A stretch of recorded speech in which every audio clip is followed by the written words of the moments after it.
All right, tonight we can report that the Trump administration announced 200 foreign nationals have been arrested in a big roundup of MS-13 gang members, including 64 individuals who illegally entered as unaccompanied alien children. Maybe they would fall under the DACA program. By the way, only 5 of the 200, excuse me, only 5 of the 200 were other than illegal aliens. So this is big news. He had a big press conference today. We're going to ask our next guest about this and the DACA question. This is all coming to a head right now. We have 800,000 undocumented people brought here when they were young by their parents, and it's one of the biggest issues facing the lawmakers this fall.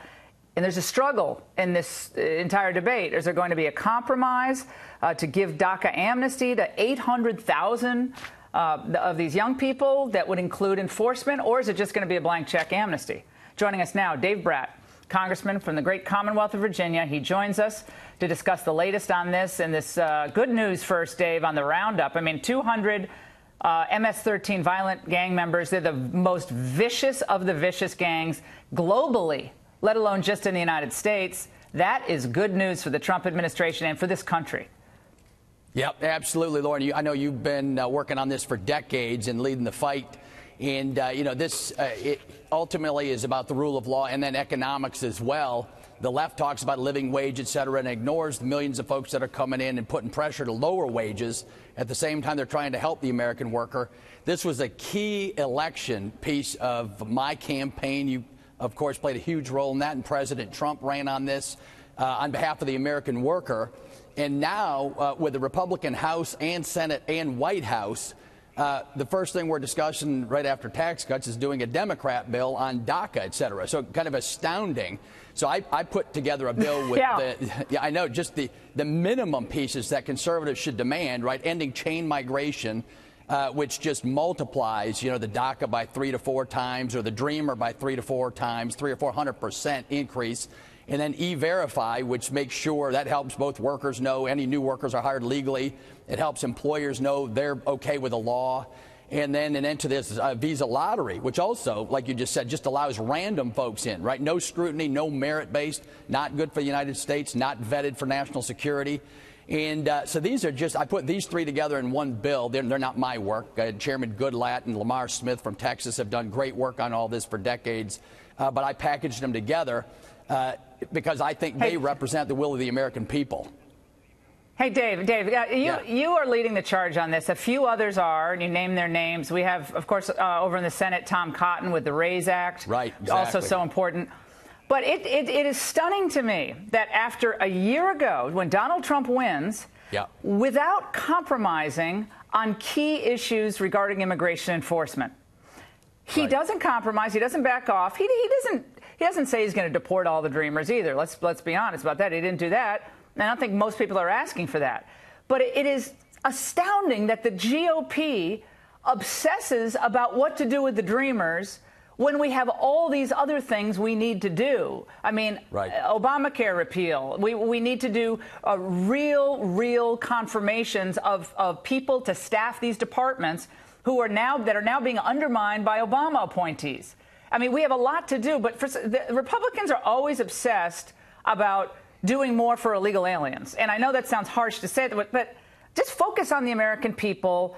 We'll deal with the illegal aliens, but focus on the American people. Get the criminals out of this country. And I find this stunning. But they're like giving away the store before you even get to the main problem, which is enforcement. Stop them at the border. Quick turnaround. Expedited removal. And we start with, I'm going to take care of the Dreamers, is what President Trump said. Focus on the American worker and the American citizen.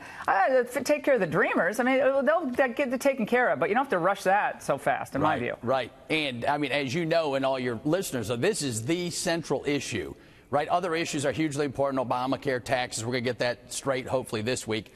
But this is the issue that separates the swamp from the will of the American people. And this wasn't just Trump. This was Bernie through Trump, right? Bernie was trending, and then the thing was rigged on the Democrat side, but he was trying to represent the workers on that side, right, on a more progressive, central planning, big government kind of solution.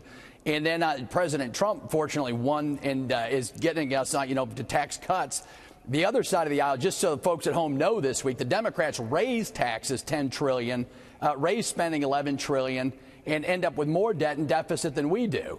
And so immigration fits into this, right? It's kind of a bank shot. We're not doing well. Our welfare system is broke. People are leaving the workforce they want to instead add of to entering it. Dave, they want the Democrats need an infusion of new voters.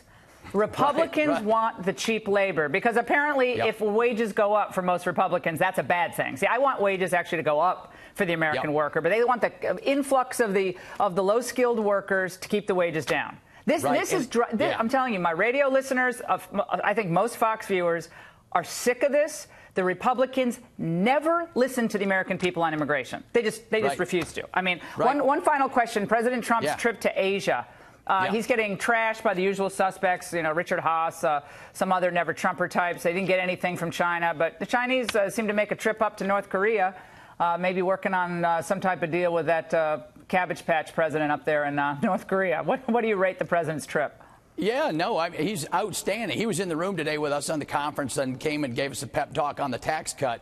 But he gave us a brief, survey of his Asian trip.